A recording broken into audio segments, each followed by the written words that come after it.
kembali kepada peristiwa di saat jajak pendapat di Timor Timur. Tadi kan kembali lagi saya ingin menggali soal senjata tadi.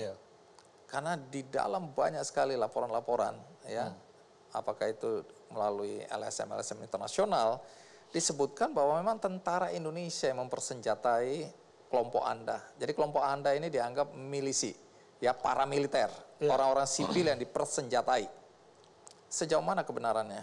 Kalau dibilang senjata itu datang dari mana, saya juga tidak bisa pungkiri bahwa ada partisan tahun 75 tadi, lalu kemudian ada unsur-unsur perlawanan yang juga memang ada di masing-masing kabupaten. Lalu kemudian ada juga putra-putri orang Timur-Timur asli yang jadi polisi, jadi tentara, yang kemudian situasi begitu, mereka juga keluar dari asrama membawa senjata apa segala macam. Itu memang sulit untuk kita bedakan begitu.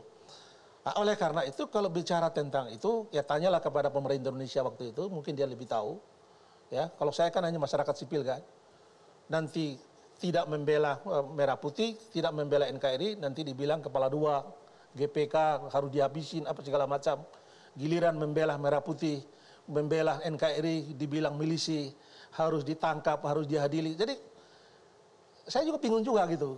Tunggu, Anda sempat mengatakan bahwa Anda ini juga sebenarnya adalah korban. Saya korban. Kenapa saya bilang korban?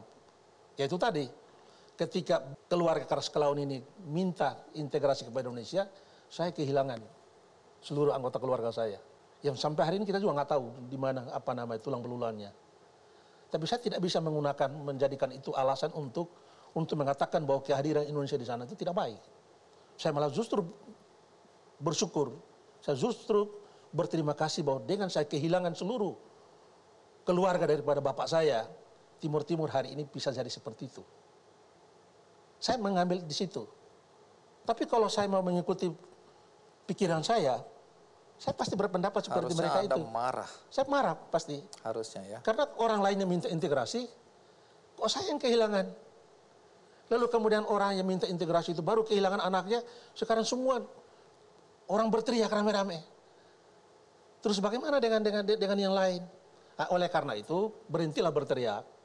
Ya, kalau memang niat baik untuk menyelesaikan Timur Timur, jadikanlah kami duduk di satu tempat. Biarlah mengeluarkan unek-uneknya, lalu menyatukan kami, ciptakan dan selesai. Tidak boleh ada yang pahlawan di sana, tidak boleh ada yang pecundang di sana. Semua adalah korban yang harus dihargai dan dihormati, sehingga di kemudian hari tidak boleh lagi ada kejadian-kejadian begitu. Baik. Soal Anda dituduh juga menjadi aktor. Jadi tuduhan terhadap Anda ini banyak sekali. Berarti Anda luar biasa sekali perannya hari itu ya. Saya juga bingung juga. Anda dituduh ini setelah kekalahan Indonesia dalam jajak pendapat ya, dalam referendum 78,5% kalau nggak salah saya waktu itu, masyarakat Timur Timur memilih untuk merdeka, tidak mau bergabung dengan Negara Kesatuan Republik Indonesia. Dan kemudian Anda dan kelompok Anda mengobrak-abrik, membumi hanguskan, menghancurkan Dili. Itu kan juga saya mau bilang begini, kan salah kaprah semua kan begitu. Salah kaprahnya di mana? Karena ternyata dengan menyanyikan kepada rakyat Timur Timur, mau atau menolak, otonomi seluas-luasnya yang ditawarkan. Jadilah jajak pendapat itu. Tiba-tiba ini baru diumumkan katanya kami hanya 21%, mereka 78%, lalu tiba-tiba dianggap itu adalah referendum. Apa hubungannya dengan penghancuran Dili? Maksud saya, ini harus ada penjelasannya. Bahwa ada tahapan yang salah. Saya tidak mempersoalkan bahwa Timur Timur hari ini sudah lepas atau tidak. Oke lah kita hargai, menghormati itu. Tapi prosesnya, caranya. Sehingga apa yang terjadi di sana itu adalah akibat dari itu semua. Misalnya tadi ditanyakan bagaimana itu rumah-rumah hancur. Sekarang orang Jawa yang tinggal di situ selama bertahun-tahun. Tentara polisi yang di situ selama bertahun-tahun. Yang sudah membeli rumah, membeli tanah. Lalu kemudian besok orang yang tidak pernah membangun rumah datang tempel di situ bahwa besok kau pulang rumah kamu nanti saya yang tempati. Lalu hasil jajak pendapat yang katanya mau diumumkan tanggal 7 September sesuai dengan kesepakatan. Malah diumumkan tanggal 4 lebih cepat daripada kesepakatan. Lalu orang emosi bahwa daripada saya sudah membangun rumah, lalu kamu enak saja mau menempati rumah saya, dia siram bensin di situ, dia bakar di situ. Apa bilang bahwa Eriko yang Jadi ini masyarakat sendiri yang membakar aset-asetnya karena tidak rela kalau ditinggalkan jatuh pada orang. Tidak rela, lalu kemudian itu menjadi tanggung jawab saya semua. Nah, itulah yang kemudian waktu itu di pengadilan HAM berat itu salah satu masalah yang katanya saya harus bertanggung jawab. Dituduhkan kepada Anda. Cuma ya itu tadi, masa saya bertanggung jawab kepada orang yang membakar rumahnya sendiri gitu loh.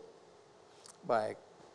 Ini juga ada satu hal yang Anda terlibat ya dalam kurun waktu yang relatif singkat ketika akhirnya Timor Timur lepas dari Indonesia. Iya. Padahal Anda tadi kan mengatakan bahwa ketika 23 tahun di bawah Indonesia atau menjadi bagian dari Indonesia, kehidupan masyarakat kan berubah lebih baik. Berubah. Jalan-jalan waktu itu di aspal berkali-kali ya. Istilah orang tetangga kita ya NTT waktu itu, ini bagaimana jalan-jalan di sini hancur sementara tetangga kita ini provinsi baru paling muda, mulus, bagus, pembangunan lancar, ini menimbulkan kecemburuan. Tapi faktanya masyarakat mayoritas memilih untuk merdeka. Nah, nanti Anda jawab, kenapa sampai Indonesia kalah? Ya, kenapa masyarakat mayoritas memilih untuk lepas dari Indonesia, padahal apa yang Anda sebutkan tadi memang secara kasat mata terlihat. Tapi kenapa hati orang-orang Timur-Timur waktu itu jatuh pada keinginan merdeka? Nanti Anda jawab. Baik, kita rehat sejenak, ikuti terus Kick Andy Double Check. Jadi Anda mengatakan bahwa Pak Habibie yang paling bertanggung jawab di sini. Mestinya begitu.